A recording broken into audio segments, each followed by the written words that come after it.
నమస్తే, నేను మీ ఈశ్వర్. ఈ6 న్యూస్కి స్వాగతం. వార్తల్లోని ముఖ్య అంశాలు.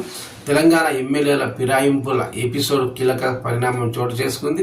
పార్టీ మారిన ఎమ్మెల్యేలకు అసెంబ్లీ సెక్రటరీ నోటీసులు జారీ చేశారు. ఫిరాయింపుల ఫిర్యాదుపై అఖిల లిఖితపూర్వక సమాచారం ఇవ్వాలని కోరారు. అయితే వివరణ ఇవ్వడానికి వాళ్ళు గడువు కోరినట్టు సమాచారం. తెలంగాణలో బీఆర్ఎస్ పార్టీ మీద గెలిచి 10 మంది ఎమ్మెల్యేలు అధికార కాంగ్రెస్కు వెళ్లారు. అయితే ఫిరాయింపులపై బీఆర్ఎస్ పార్టీ న్యాయస్థానమును ఆశ్రయించింది. కిందటి ఏడాది 4 నెలల్లోగా ఎమ్మెల్యేలపై చర్యలు తీసుకోవాలని తెలంగాణ హైకోర్టు ఆదేశించింది. అయినా ఎలాంటి పురోగతి కనిపించలేదు. దీంతో సుప్రీంకోర్టులో బీఆర్ఎస్ అనర్హత పిటిషన్ వేసింది.